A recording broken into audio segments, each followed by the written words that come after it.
미국 펜실베니아 주립대학의 심리학과 교수인 길슨 박사가 다음과 같은 실험을 했답니다. 한 상자 속에 그림을 2장 넣어 놓았는데 한 장은 웃는 얼굴 그림이고 한 장은 슬픈 얼굴 그림인데 2장을 넣어놓고 동시에 그 상자에 눈을 대놔놓고는 한목에 보게 한 후에 반응을 살피는 그런 실험을 했답니다.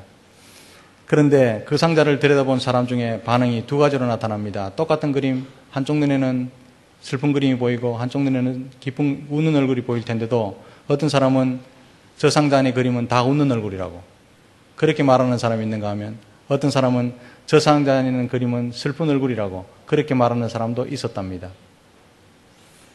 길슨 박사가 그 이유를 설명합니다.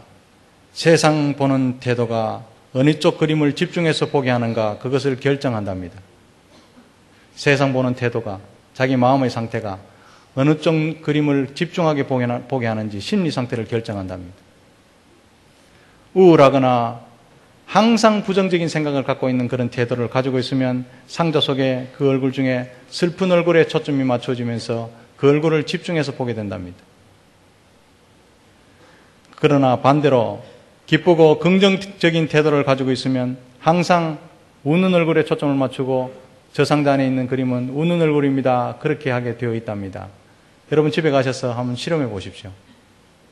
웃는 얼굴 그려놓고 슬픈 얼굴 그려놓고 나는 어느 그림에 초점이 맞춰서 그림이 보아지는지 한번 살펴보십시오. 부정적인 사람은 슬픈 얼굴이 떠오르고 긍정적인 사람은 웃는 얼굴이 떠오른답니다. 올 한 해를 긍정적으로 살아가시기를 주님의 이름으로 축복합니다. 된다 말하면 되게 돼 있고요. 안 된다 말하면 안 되게 돼 있습니다. 조금 아파도 괜찮다고 말하면 괜찮은 거고 조금 아파도 아야야 하면요 아야가 찾아옵니다. 신앙의 여정도 마찬가지입니다. 땅의 것에 집착을 가지고 땅의 것에 애착을 가지고 있으면 믿음으로 이 땅을 사는 것 같아도 땅의 것이 선명하게 보입니다. 고집이 생기고요. 슬픔이 생기고요. 섭섭함이 생기고요. 같이 교회를 다니는데도 믿음을 가지고 있다고 말하는데도 땅의 것에 애착을 많이 가지고 있으면 하늘의 것은 안 보이고 땅의 것이 선명하게 보입니다. 그러나 정말로 진심으로 하나님을 사랑한다고 말하고 말씀 중심으로 사는 성도는 땅의 이 화려하고 호화찬란한 불빛 가운데서도 하늘이 보이게 되어 있는 줄로 믿습니다. 새해가 되었습니다. 이제 2016년입니다. 오늘 한 해 동안 사랑하는 성도 여러분들은 어디를 보시면서 살 것입니까? 옷을 곱게 차려입고 화장을 예쁘게 하고 앉아있어도 땅만 쳐다보는 넉마주의 인생을 사는 사람이 있는가 하면 옷은 좀 남루하게 입고 머리도 안 감아서 비듬이 뚝뚝 떨어지고 좀 업수이 보여도 남보다 한 자리에 내려앉은 것 같아 보여도 숭고한 인생이 있습니다. 하늘을 쳐다보기 때문에. 이 차이는 곧 어디를 내가 쳐다보며 살고 어디를 향해서 가느냐 거기에 달려있다는 말이죠. 오늘 본문에 2 종류의 인생이 소개되고 있습니다. 에서와 야곱이지요. 성경은요 재밌게 써놨습니다. 이걸 신학적인 용어로 워드프레이라고 말합니다. 언어의 유희.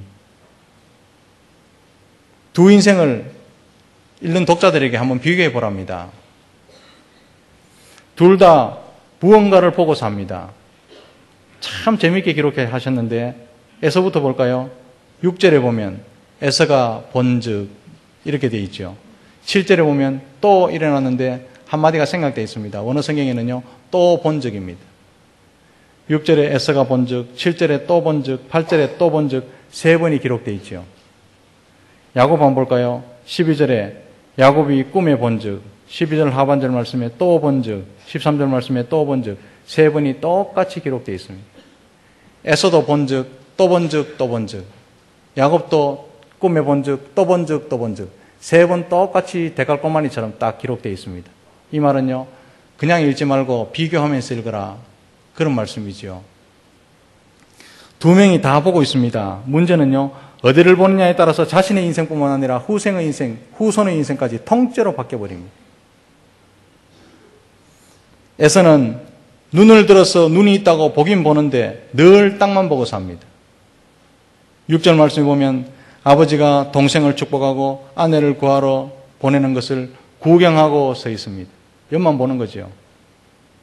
7절 말씀에 보면은 또 야곱이 부모님 말씀에 순종하여서 밧닷 아랍 자기 외삼촌 집에 가는 것을 구경하고 서 있습니다. 8절 말씀에 그러다가 내린 결론은 자기도 결혼하면 점수를 얻으리라 싶어서 머리 굴리고 세상 결혼하고 그렇게 서 있습니다. 창세기 26장 34절에 보면요, 에서는 이미 2명의 가나안 여자와 결혼을 했습니다. 그런데 35절에 보면, 26장 35절에 보면 그들이 이삭과 리브가의 마음에 큰 근심이 되었더라. 아무리 미련한 공 같은 에서라도 이 정도 되면 엄마 아버지가 내 아내들 때문에 걱정이 참 많구나 눈치챘을 정도입니다. 그래서 동생 야곱을 결혼 원정 보내는 상황을 지켜보면서 눈치를 보다가 이리저리 사람 눈치 보다가 부모님께 점수를 좀 획득해야 되겠다 싶어서 다시 결혼했습니다. 그런데요, 문제를 더 불러오는 거지. 사람만 보니까, 사람 눈치 보니까, 땅만 보니까, 눈에 보이는 건 가나안 여인밖에 안 보이니까, 세상 돈 보이니까, 양이 몇 마리인가, 소가 몇 마리인가, 땅이 몇 평인가 이것만 보니까 결론적으로 8절 말씀에 보면요, 자신을 좋아하던, 자신만을 좋아하던 이삭, 아버지 이삭조차도 기쁘시게 못했더라. 그런 결론이 주어지죠.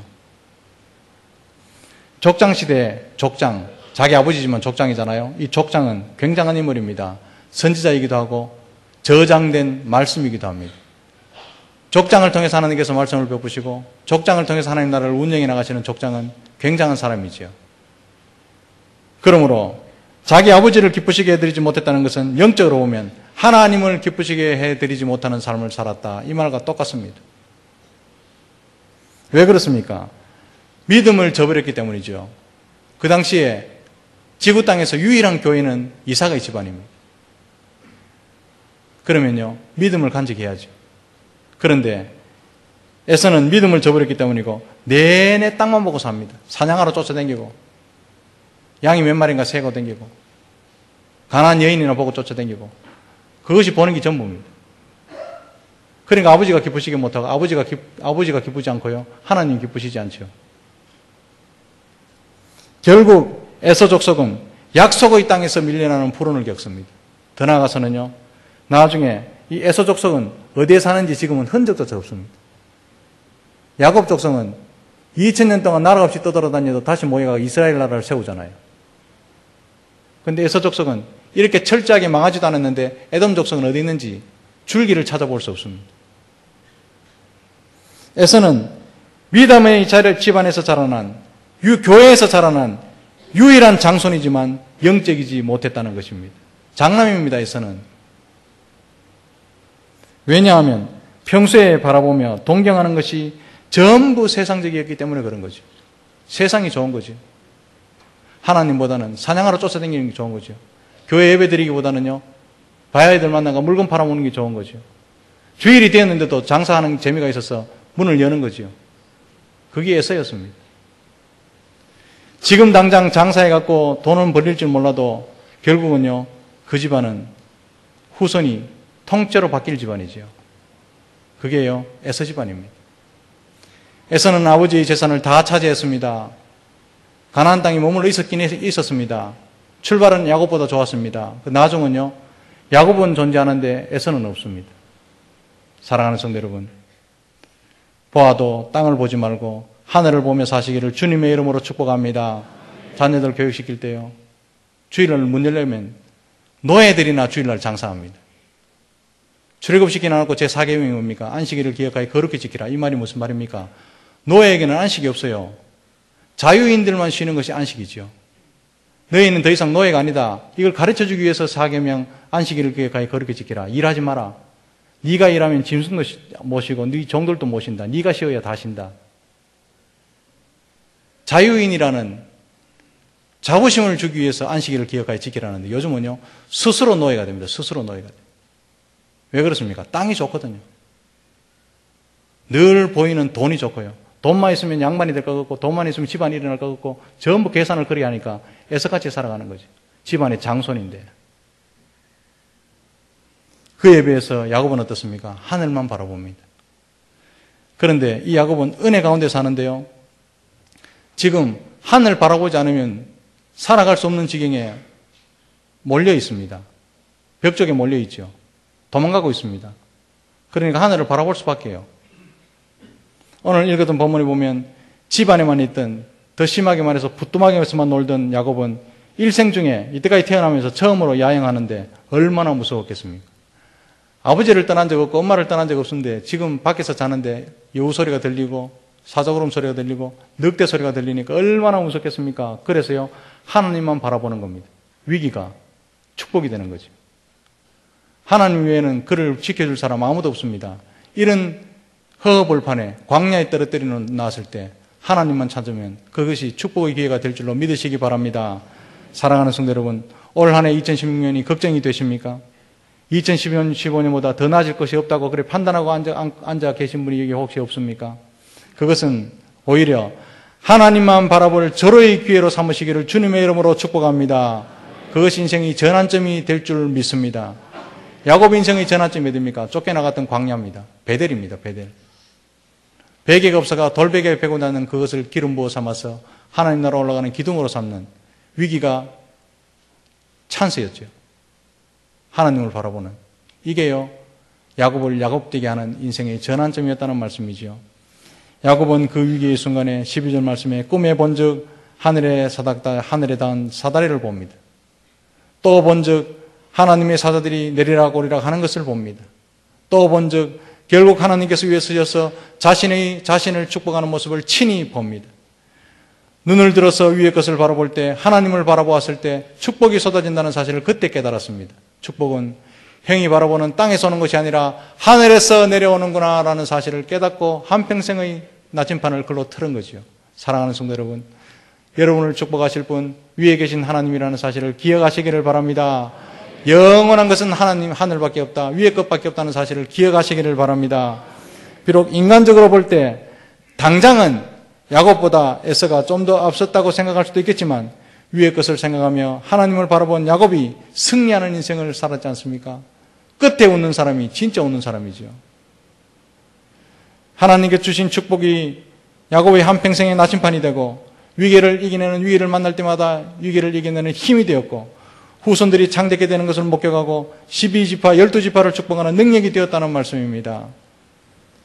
사랑하는 성도 여러분, 야곱과 에서의 차이는 바로 하나님을 바라보느냐 세상을 바라보느냐 이 차이였습니다. 이 차이가 결국은요, 순간과 영혼의 차이였고 축복과 저주의 차이였고 천국과 지옥의 차이가 되었다는 사실을 기억하시기를 바랍니다. 사랑하는 성도 여러분, 이 사람 눈치 보고 저 사람 눈치 보고 그렇게 보면 그런 눈치, 사람 눈치 살피면서 사람이 땡기가 떨어지면 어떨까? 저 사람 나를 어떻게 생각할까? 한평생 그렇게 살지 말고 하나님 눈치 보며 사시기를 주님의 이름으로 축복합니다. 사람 눈치 봐도요, 아무 소용 없습니다. 어제의 적이 오늘이 친구가 되고요, 어제의 친구가 오늘이 적이 되는 게 세상입니다. 하나님 방법에 맞게 살고 하나님 뜻대로 인간관계를 맺고 하나님 앞에 말씀에 순종하며 사시기를 주님의 이름으로 축복합니다. 그것이 위의 것을 바라보며 이 땅을 사는 성도들의 삶인 줄로 믿습니다. 오늘 한 해 동안 사랑하는 성도 여러분, 야곱과 에서 중에 우리는 누구를 닮으면서 살고 싶습니까? 물론 우리는요, 야곱요 다 알고 있으니까 하지요. 그러나 예배를 마치고 돌아가면요, 다 에서같이 살려고 합니다. 당장 돈이 좋고 당장 사람이 좋고 떡이 생길 것 같은 그 장소가 좋은 거죠. 그런 유혹이 오더라도 야곱을 닮아가시기를 주님의 이름으로 축복합니다. 우리는 조금만 어려우면 옆을 바라보고 땅을 바라봅니다. 조금 어려우면 옆 가게 장사 잘 되나 안 되나 그거 살펴보고요. 환율이 얼마나 올랐냐 내렸냐 그거 보고요. 아니면 주식이 오르락내리락. 야곱은 천사가 오르락내리락 하는 거 봤다는데 우리는 주식이 오르락내리락 하는 거 보고 아파트 값이 오르락내리락. 그래 보니까 하늘 위에 것이 안 보이는 거죠. 세상 사람들 다 주식 오르락내리락 하는 것을 보아도 여러분들은 천사들이 여러분 머리맡에서 오르락내리락 하는 것을 보시기를 주님의 이름으로 축복합니다. 우리에게 하나님께 주신 선물로 주신 믿음은요, 어려울 때 더욱 빛나는 것입니다. 이거 믿으시기를 바랍니다. 믿음은요, 하나님이 주신 최고의 선물입니다. 이거 처박아 놓으면 빛이 안 나죠. 이 위기가 되면요, 더 빛이 납니다. 그러므로 믿음을 가진 성도들은 어려울 때 눈을 들어 하늘을 바라보면서 하나님께서 나에게 주신 말씀을 꼭 붙들고 사는 우리 모든 성도들 되시기를 주님의 이름으로 축복합니다. 우리의 도움은요, 누가 뭐라 해도 천지를 지으신 여호와께로부터 온다는 사실을 기억하시기를 바랍니다. 그 복이 진짜 복이고 그 복이 끝에 웃을 수 있는 복입니다. 이 복으로 말미암아 2016년 12월 30일 날은 다 웃을 수 있는 여러분 되시기를 주님의 이름으로 축복합니다. 골로새서 3장 2절 말씀에 위의 것을 생각하고 땅의 것을 생각하지 말라 이렇게 부탁하십니다. 땅만 보고 사는 사람은 결국 유한한 것에 목숨 거는 사람이고 결국 이 땅에 남을 사람입니다. 순간에 목숨 걸고요, 잠깐 있는 것에 목숨 걸지만 영원한 것을 맛볼 수 없는 사람이죠. 사랑하는 성도 여러분, 영원한 것은 위에 있다는 사실을 기억하면서 오늘 한 해를 사시기를 주님의 이름으로 축복합니다. 거룩한 것, 영원한 꿈, 미래와 천국, 생명과 진정한 행복은 위에 있다는 사실을 꼭 변하지 말고 흔들리지 말고 믿으시기를 바랍니다. 올 한 해 동안 눈을 들어 하늘을 바라보며 사시는 저와 여러분들이 다 되시기를 주님의 크신 이름으로 축복합니다.